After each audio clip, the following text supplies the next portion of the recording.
Well, I think just start by saying how you got into boxing. Just as a little bit of an idea of your journey to it. Well, I left school with 3 GCSEs.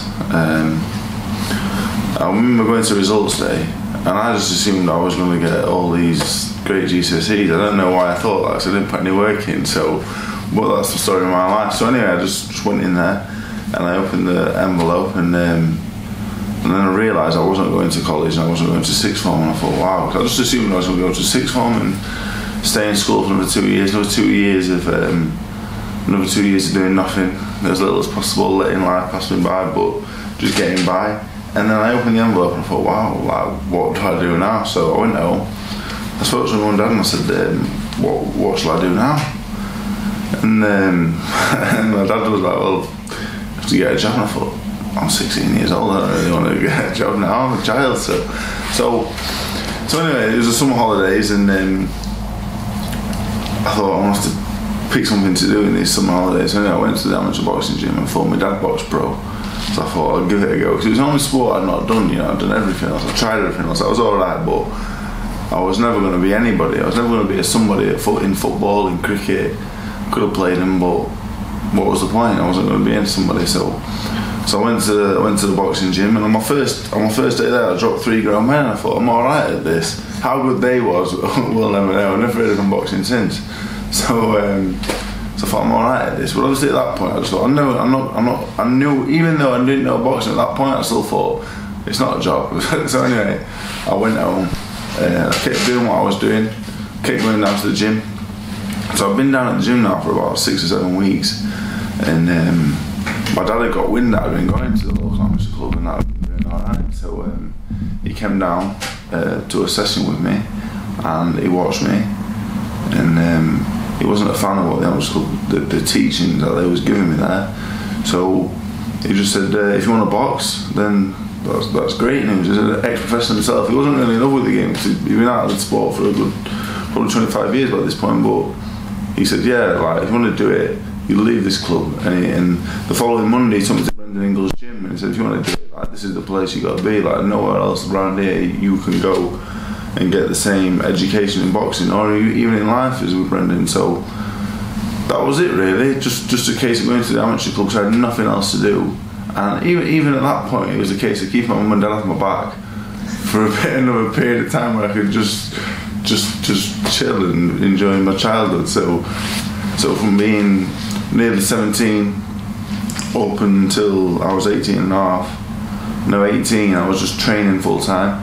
And then I got back into education at Balbycar Sports College. They opened a boxing academy, and I fronted that. So I went back to school at 18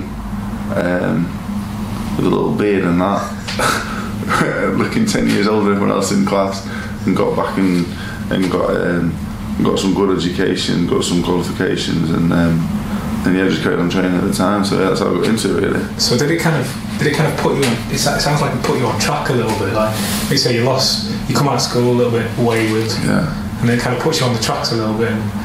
Well, basically when I was 14 years old, my dad don't like me saying this, but I'm going to tell the story anyway. My dad got in trouble with the law basically, and my dad's a scary man. He was a scary man when I was a kid, so I was always well behaved and stuff, and then he wasn't at home for 10 months. So things I became the man of the house, and I became the man of in my own head I became the man of everywhere. So and it was at the time of my GCSEs, and I didn't go off the rails or anything. I was never a bad kid, but I was you know what I'm saying, things I wasn't doing what I should have been doing, and so yeah, I blame my dad basically for that. So but yeah, so I wasn't off the rails. I just boxing. Without boxing, what I'd be doing now, I don't know. I could not even tell you what I'd be doing.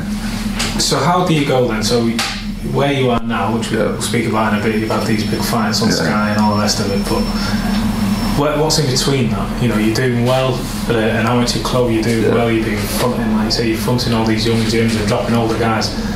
There must be a hell of a story. Well, a lot of ups and downs in the middle, yeah.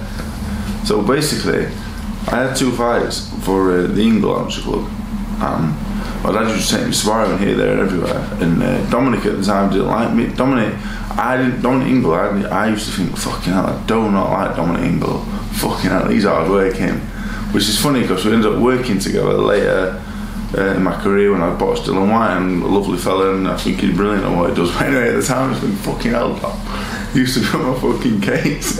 And anyway, Dom kicked me out of the gym as a kid. Said, you in here sparring everywhere, you're not coming here. So I thought, that's my dad again. I think that was one of my dad taking me everywhere, so I blamed him again. And so I left there, and my dad was like, right, well, we'll take you to Glyn Roads now. So my dad trained pro with Brendan when he was a pro, and Glyn was there as well. So he said, Glyn's perfect. So I thought, alright, perfect. But I didn't know it would take me 3.5 hours to get there and 3.5 hours back. Because people tell me I don't take boxing serious. I used to set off to Glyn's around 1:30 to get to the gym for 5, and then I would leave the gym at 6:15, and I would get home at 9:30, 10 o'clock. Yeah. So he lives on the other side of Sheffield Hillsborough, which is in the car from here, from here where I am now. It's not far, but I was living on the other side of Doncaster. So I used to walk half an hour to the bus stop when I was a kid, where we lived a bit out of the way. It was half an hour on the bus. It was 40 minutes on the train. It was a 10-minute walk. It was half an hour on the bus. It was another 10-minute walk, and that's without traffic. So yeah, I went to Glyn's for around 9 months. I never boxed there though. I didn't box there, but I sparred a hell of a lot. Glyn just used to fucking, me and Wayne Reed had sparred 10 threes 3 times a week, so he just chuck us in. And I only had Thomas fights at that point, and I was sparring Wayne Reed 3 times a week, which helped me out massively. Yeah. Not at the time, because I used to have a great headache, but after, I thought looking back now, I think Wayne helped me out massively. And then after 9 months, I just got sick of travelling. I thought 7 hours travelling a day for a 1 hour session where basically I'm just sparring. All I'm doing is going to spar. Yeah. Sparring's good and that. I wasn't sure how. I've always been very opinionated and very I know what's best. Even though at the time I definitely didn't. Even now I don't. But I know what's best for me. Getting punched in the head all the time, I knew wasn't very good for me. Even I knew that.